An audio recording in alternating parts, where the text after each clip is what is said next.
Hello students. आज हम ना एडमिशन ऑफ ए पार्टनर की एक कैपिटल एडजस्टमेंट्स करेंगे। कैपिटल एडजस्टमेंट्स का नाम है new partner bring capital on the basis of combined capital of A old partner. ये एडमिशन ऑफ पार्टनर्स का कॉन्सेप्ट है, राइट। हमें एक बैलेंस शीट दी हुई है 31 मार्च 2019। The balance sheet of Madan and Mohan who sharing profit and loss 3:2। इनकी old ratio दी हुई है और एक हमें इनकी पुरानी बैलेंस शीट दी हुई है। नीचे में एडजस्टमेंट्स में दिया हुआ है they decided to admit Gopal on 1 April for 1/5 share which Gopal, मतलब 1/5 share which Gopal acquired only from Mohan.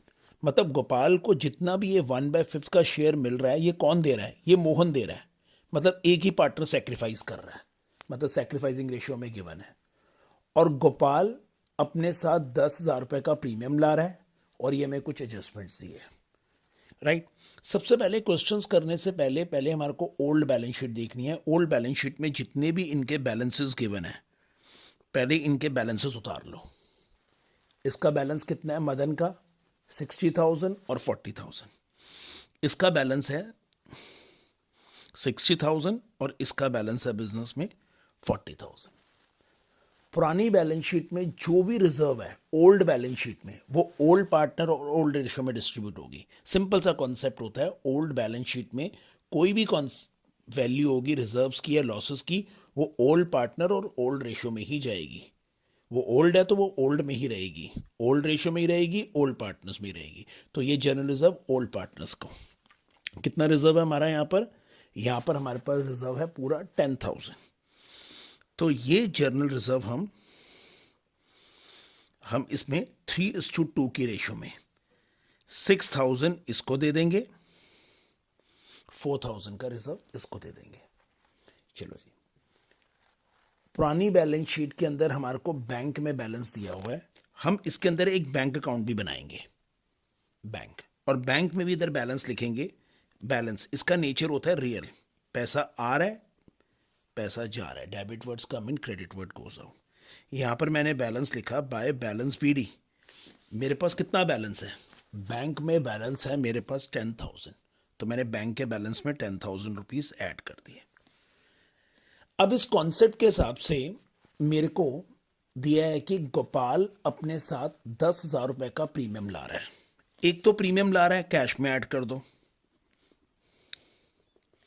To premium for goodwill, क्योंकि पैसा ला रहा है तो उसकी एंट्री क्या होती है? Cash account debit. मैंने आपको लास्ट वीडियोस के अंदर ही ट्रीटमेंट में समझाया था कि जब भी नया पार्टनर पैसा लाता है तो उसकी एंट्री होती है cash account debit to premium for goodwill. Cash आ रहा है, कितना प्रीमियम लेके आ रहा है नया पार्टनर? 10,000 का, तो 10,000 रुपये कैश में ऐड करो। अब ये premium it's a compensation amount. जो भी नया पार्टनर प्रीमियम ला रहा है ना, ये कंपनसेशन अमाउंट है और ये प्रीमियम हमने इन दोनों को बांटना है सैक्रिफाइसिंग रेशियो में। लेकिन इस केस के अंदर जब हम प्रीमियम डिस्ट्रीब्यूट करेंगे, प्रीमियम फॉर गुडविल, वो प्रीमियम खाली हमने मोहन को ही देना है। 25 कितना कितना प्रीमियम है? 10,000। ये पूरा का पूरा प्रीमियम हमने इसको ही देना है, क्योंकि इसमें साफ दिया हुआ है कि सारा का सारा गोपाल को 1/5 का शेयर कौन दे रहा है? मोहन दे रहा है। तो इसका मतलब जो भी गोपाल अपने साथ 10,000 रुपए का प्रीमियम लाया है वो प्रीमियम गोपाल किसको दे देगा? खाली मोहन को देगा, राइट। मोहन को दे देगा इसके अंदर। अब एडजस्टमेंट्स पढ़ते हैं। चलो जी, एक तो एंट्री हो गई। अब एडजस्टमेंट दी है debtor whose due was 3,000 were written off as bad debt paid 2,000। 3,000 रुपए के मेरे कुछ डेटर्स थे जिनका पैसा डूब गया था, लेकिन उन्होंने मुझे 2,000 रुपए दे दिया। एक तो मेरा प्रॉफिट हो गया, यहां पर मुझे बैड डेप्ट रिकवरी हो गई। बैड डेप्ट्स रिकवरी, इसका नेचर होता है nominal, debit all expense and losses, credit all gains and profit. Bad डेप्ट रिकवरी हुई 3,000 की। ये 3,000 रुपए, ओ सॉरी, तीन कितना रिकवरी हुई? 2,000। ये 2,000 रुपए मेरा प्रॉफिट बन गया और यही 2,000 रुपए मेरा बिजनेस का बैंक का बैलेंस भी बढ़ गया। यहां पर मैंने लिख दिया बैड डेप्ट रिकवरी का पैसा आ रहा है मेरे पास। कितना पैसा आ रहा है मेरे पास? 2,000 रुपये बैड डेप्ट रिकवरी का पैसा आ रहा है। चलो जी, अब कहता है claim for 5,000 on account of workman compensation fund. Firm को 5,000 रुपये क्लेम पे करने हैं वर्कर को कंपनसेशन का। एक तो फर्म का लॉस हो गया, फर्म तो यहां पर सीधा लॉस में डालेगा। क्लेम फॉर वर्कमैन कंपनसेशन, कितना लॉस हुआ फर्म को, यहां पर 5,000 का फर्म को लॉस है। सीधा फर्म ने अपना 5,000 रुपये का लॉस है, और ये क्लेम फर्म ने देना है, तो ये फर्म की लायबिलिटी भी है, फर्म इसको अपनी लायबिलिटी में भी डाल देगा। Claim for workman, workman compensation fund का क्लेम कितना देना है, 5,000, ये मेरा लॉस हो गया। दूसरी एडजस्टमेंट्स कहता है patent were undervalued by 2,000, patents की वैल्यू हमने 2,000 से कम की हुई है, तो बढ़ा दो, 2,000 की वैल्यू बढ़ा दो पेटेंट्स की, भैया प्रॉफिट बना दो, क्योंकि कम है तो बढ़ा दो भैया। तो पेटेंट्स की हमने 2,000 से वैल्यू बढ़ा दी। अब न्यू बैलेंस शीट में मेरे पास पेटेंट्स की वैल्यू कितनी हो गई, पहले पेटेंट्स था मेरा 57, 2,000 से अप्रिशिएट हुआ, तो पेटेंट्स की वैल्यू कितनी हो गई, 59,000। एक एडजस्टमेंट है stock in the book was value 10% more than its market value. मतलब हमने यहां पर स्टॉक की वैल्यू 10% मोर देन की हुई है, मतलब हमने यहां पर 10% वैल्यू ज्यादा करके लिखी हुई है, क्योंकि देखो stock in the book was value 10% more than its market value, मतलब मार्केट वैल्यू से आपने 10% ज्यादा करके रखी है। अगर मेरी मार्केट वैल्यू, देखो सिंपल सा कॉन्सेप्ट, अगर मेरी मार्केट वैल्यू एक्स है और मैंने इसका 10% ज्यादा करके इसकी वैल्यू 33,000 लिख दी है, तो इसका मतलब मेरी एक्चुअल वैल्यू कितनी होनी चाहिए थी, 11x/10 is equal to 33,000। X की वैल्यू कितनी हो गई,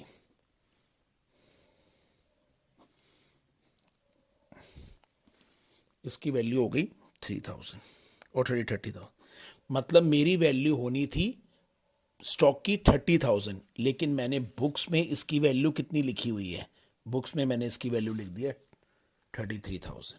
तो 3,000 रुपये से मुझे स्टॉक की वैल्यू क्या करनी है, कम करनी है, क्योंकि मैंने ज़्यादा किया हुआ था यहाँ पर 10%, मैंने 3,000 कम किया, और न्यू बैलेंस शीट में मेरे पास स्टॉक की वैल्यू कितनी आ गई, मेरे पास न्यू बैलेंस शीट में स्टॉक की वैल्यू आ गई 30,000।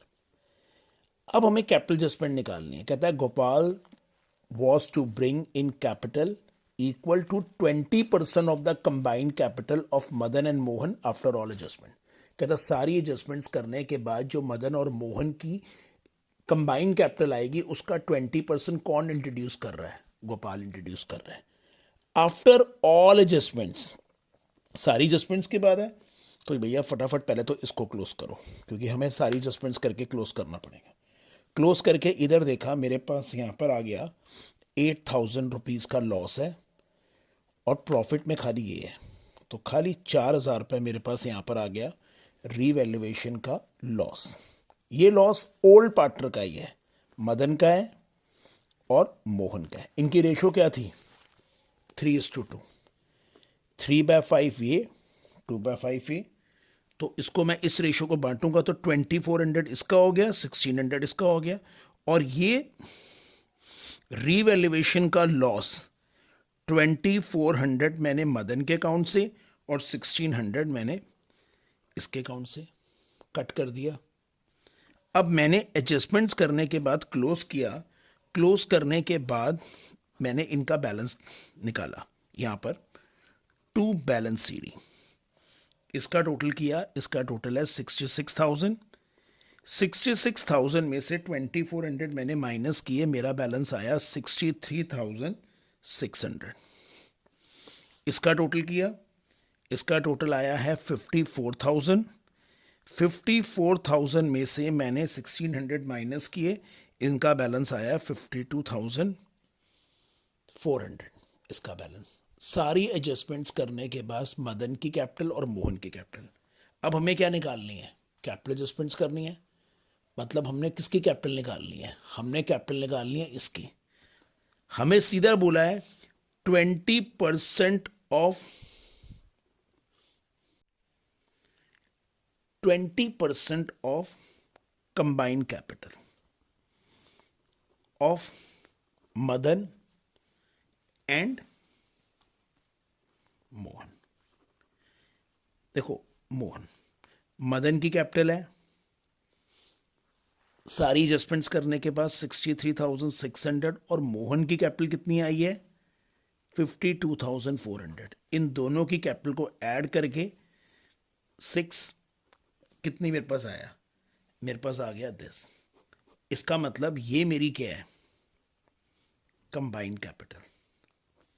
और इस कैपिटल का 20% किसकी कैपिटल है, 20% किसकी कैपिटल है, दोनों पार्टनर की कैपिटल। 20% अगर मैं इसका निकालूंगा तो कितना आ जाएगा मेरे पास 23,200। इसका मतलब ये इतना पैसा लेके आ रहा है। जितना पैसा लेके आ रहा है, एक तो मुझे ये पैसा कैश में ऐड करना है, 2 गोपाल्स कैपिटल कि इतना पैसा मेरा कैश पड़ गया, गोपाल का कितना बढ़ गया 23,200, और बाय कैश करके मैंने इतना पैसा इसकी कैपिटल में भी ऐड कर दिया 23,200, 23,200। अब इसके कैपिटल का 23,200, 23,200। हमने बैलेंस शीट में कैपिटल लिखी, तीनों की कैपिटल, मदन, मोहन एंड गोपाल। मदन की कैपिटल है 63,600, गोपाल की कैपिटल है इतनी, और सॉरी मोहन की कैपिटल है इतनी, और गोपाल की कैपिटल कितनी है 23,200। हम इसका भी बैलेंस कॉपी कर लेते हैं कि हमारे कैश में कितना बैलेंस है। बाय बैलेंस सीडी 10, 11, 22, 11,000 मेरे पास आ गया। इसका बैलेंस हो गया मेरे पास 20, 10, 11, 45,200, 45,200, 45,200। मतलब मेरे बैंक में कितना बैलेंस आ गया है 45,200। अब सिंपल सी जो बैलेंस शीट के अंदर टर्म्स हमारी रह जाती है।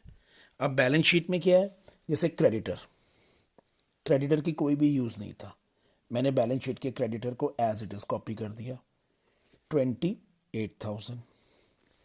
मेरा जर्नलिज्म मैंने ट्रांसफ़र कर दिया था, एम्प्लॉय प्रोविडेंट फंड में कोई एडजस्टमेंट नहीं है, मैंने 22,000 ले ली। बैंक का बैलेंस ले लिया, डेटर्स पे कोई एडजस्टमेंट नहीं है, सेम 65,000 माइनस प्रोविजन 5,000, कितनी वैल्यू आ गई 60,000। स्टॉक की वैल्यू हो गई है, पेटेंट्स की वैल्यू हो गई है। अब दोनों बैलेंस शीट के टोटल को मैं ऐड करूंगा, यहाँ पर भी आ जाएगा 1,94,000 दिस, और यहाँ पर भी वैल्यू आ जाएगा 1,94,200, इन दोनों का बैलेंस।